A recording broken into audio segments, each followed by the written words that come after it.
35 Hector 35,000 हेक्टराव दै सारनायनि बेबस्था मोनो बेनिखाय बेनि दैनि सायाव गोबां रायजो राजाफोर थांनानै दं खिन्थु गोबाव जानायखाय बे प्रजेक्टनि मेन जितु बान्दो बियो एसे गाज्रि जाबाय बेखौ रिपेयार खालामनायनि प्रयोजन दं केनेलफ्राबो माबा बायबाय आरो बेखौ रिपेयार खालामनायनि प्रयोजन दा बे गासै बाथ्राखौ लानानैनो बेखौ जे रिपेयार खालामनांगौ बेखौ जे आरो मेनटेन खालामनांगौ बेनि थाखाय फान्ड नांगौ जादों दा बेबायदि फान्ड स्टेट गभर्नमेन्टनिफ्राय थांनाय समफ्राव होआखै आरो बेखौ इरिगेसन प्रजेक्ट आसाम गभर्नमेन्टनि जितु इरिगेसन प्रजेक्ट बेयो टटेलि नेग्लेक्ट खालामनानै दोननाय गारसोनानै दोननाय बायदि खालामदों बेनिखायनो बान्दो कमिटिनि जितु वाटार इउजार्स कमिटि बिथांमोना बेखौ सिन्था खालामनानै बेखौ जे थाबैनो रिपेयार खालामनाय प्रयोजन बेखौ सिन्था खालामनानै चिफ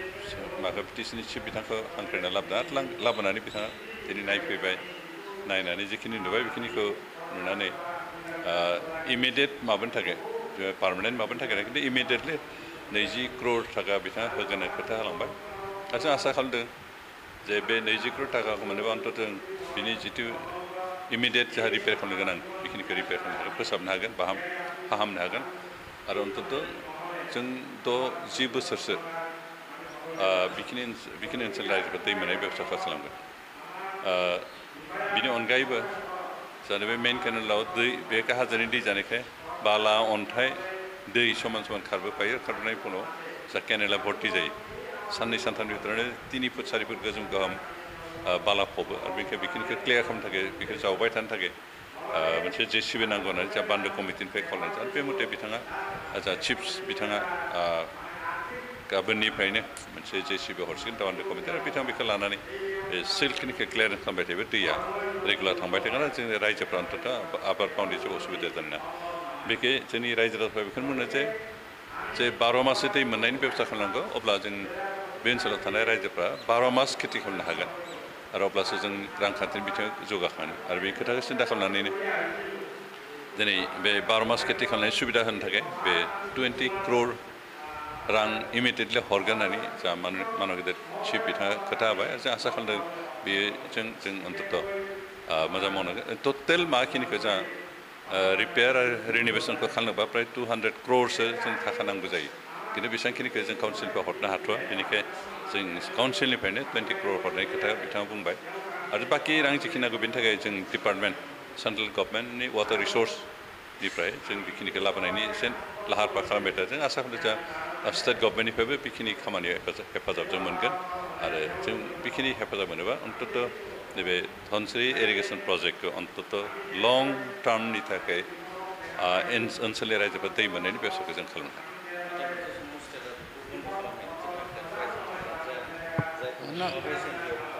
ना बेखौ बन्द खालामनायनि खोथाथ' फैया खिन्थु नुबोदों जे थांनाय समफ्राव जोंनि डिपार्टमेन्टनि अफिसारफ्रा बेखौ रां खामायनायनि मोनसे फेक्ट्रि बायदिसो बाहायदों गोबां समाव नुबोदों जा किसुमान ठिकादारफ्रा खामानि मावालाफानो फल्स बिल होनानै फल्स एस्टिमेट मा खालामनानै गोबां रां दिहुननाय जादों बेखे ओरैबायदि मोनसे समाव नुदों जे जि खामानिया फार्स्ट जितु टेन्डार बिनि एस्टिमेटआ 6 करोड़मोन बेखौ खामानिखौ लासैनो बोसोरसे बा बोसोरनै फोजोबालासिनो गोलाव सम मावनानै एस्टिमेटखौ रिभाइज खालामै 29 करोड़ हालागै खालामहैनाय अथच खामानि बे 6 करोड़नियानो खामानि बेखौनो जा थाखा जानायनि माबायाव पलिसियाव दिनै अफिसारफोर आरो ठिकादार ज' जानानै जि खामानिया 6 करोड़ल'मोन एस्टिमेटआ अरिजिनेलि बेखौनो एक्सटेनसन खालामै 29 करोड़ हालागै बिल दिहुननाय बेबायदि रेकर्डबो दं जास्ट बेखौ इनकाम खालामनाय मोनसे इनकाम सर्स हिसाबैसो गोबां ठिकादारफ्रा अफिसारफ्रा बाहायदों बिनि फलावनो बे खामानिया मोजां जायाखिसै खिन्थु जों जिबायदि एस्टिमेट जिखिनि खरस खालामनो सरकारनिफ्राय बेखिनिखौ प्रपारलि इउटिलाइज खालामोबा बे माबा इरिगेसन प्रजेक्टआ गोजोर जागोन लं लास्टिं जागोन बेनिखायनो जों बेखौ बन्द खालामहोनो हाया खारन बिनि सायाव